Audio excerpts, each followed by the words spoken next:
এরকম একজন private building অথবা একটা বড় কোম্পানি কিছু এরকম ভবন তৈরি করতে চায়, তাহলে একটি দোকানে গেলে তিনি একটি ছাতার নিচে 3টি জিনিসই পেয়ে যাবেন। এই যে ফেসিলিটিটা, এই ফেসিলিটি বাংলাদেশে এখন পর্যন্ত কেউ দিতে পারেনি।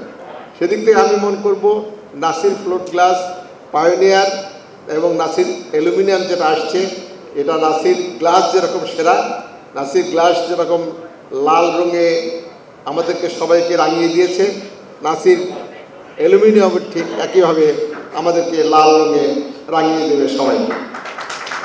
এবং এই লাল রঙটি কিন্তু ডেঞ্জার না। আমি এখানে লাল রঙটিকে বলবো যে এটা একটি আলো, অর্থাৎ আমাদের সামনে নতুন আলো নিয়ে আসছে গ্লাসের পাশাপাশি অ্যালুমিনিয়াম। এই আলোকেই এই আলো দিয়েই আমরা সারা বাংলাদেশকে আলোকিত করতে চাই।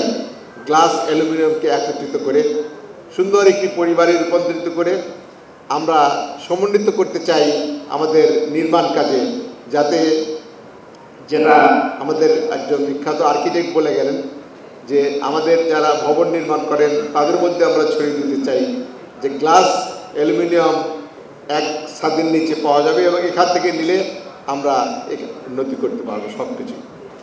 আমি আপনাদের কাছে আসলে কৃতজ্ঞতা জানাই যে আপনারা অনেক দূর দূরান্ত থেকে সারা বাংলাদেশ থেকে আপনারা এসেছেন এই আজকের এই অনুষ্ঠানে, এবং এই অনুষ্ঠানটি মূলত আপনাদের জন্য আমরা অনেকদিন থেকে চিন্তা ভাবনা করেছিলাম যে কীভাবে এটা করা যায়। আজকে তার পূর্ণতা রূপ পেল এবং আমরা অত্যন্ত আনন্দিত যে আজকের অনুষ্ঠানে আমরা বাংলাদেশের ব্যবসায়ী মহলের যে সবচেয়ে বড় প্রতিষ্ঠান আছে, আপনারা জানেন সমস্ত ব্যবসায়ীদের নিয়ে একটি গ্রুপ আছে, সেটা এফবিসিসিআই। সেই এফবিসিসিআই যিনি চেয়ারম্যান, বর্তমান প্রশাসক বলা হয়, তিনি এখানে এসেছেন, হাফিজুর রহমান। এবং হাফিজ একসময় আমার সাথে কাজ করেছে, আমি যখন চিটাগাঙ্গে গিয়েছিলাম সে আমার সঙ্গে ছিল। অত্যন্ত ভালো ছেলে এবং অত্যন্ত সৎ অফিসার। বাংলাদেশ সরকারের কমার্স মিনিস্ট্রিতে দীর্ঘ প্রায় 12 বছর ধরে সে ওয়ার্ল্ড ট্রেড অর্গানাইজেশন, যেটা বিশ্ব আমাদের এই প্রতিষ্ঠানটি WTOর দায়িত্বে নিয়োজিত ছিলেন এবং তার নেতৃত্বে এই কমার্স মিনিস্ট্রি একটা বড় উন্নয়ন করতে পেরেছে। আজকে তাকে আমাদের প্রধান অতিথি হিসেবে পেয়ে আমরা অত্যন্ত গর্বিত। আমরা তাকে ধন্যবাদ জানাই এবং কৃতজ্ঞতা জানাই আজকে এখানে এসেছে, কারণ একটি বেসরকারি প্রতিষ্ঠানের অনুষ্ঠানে এফবিসিসিআর চেয়ারম্যানকে পাওয়া আসলেই কষ্টকর ব্যাপার। আমরা তাকে পেয়েছি, সেজন্য আমরা ধন্যবাদ জানাই।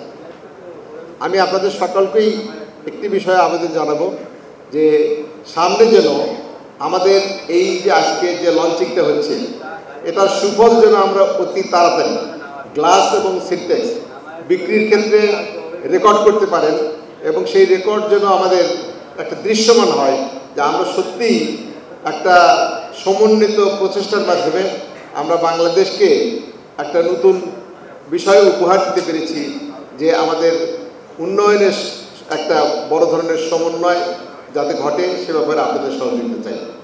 আপনাদের যে সমস্যাগুলো আছে সকালে বলছিলেন, সেই সমস্যাগুলো সমাধানের জন্য অবশ্যই নাসির ফ্লোট গ্লাস চিন্তাভাবনা করবে। বিশেষ করে আপনাদের মাসের কথা বলেছিলেন, সেটা আমরা চিন্তাভাবনা করবো কীভাবে হিসাবগুলো মিটিয়ে ফেলা যায়।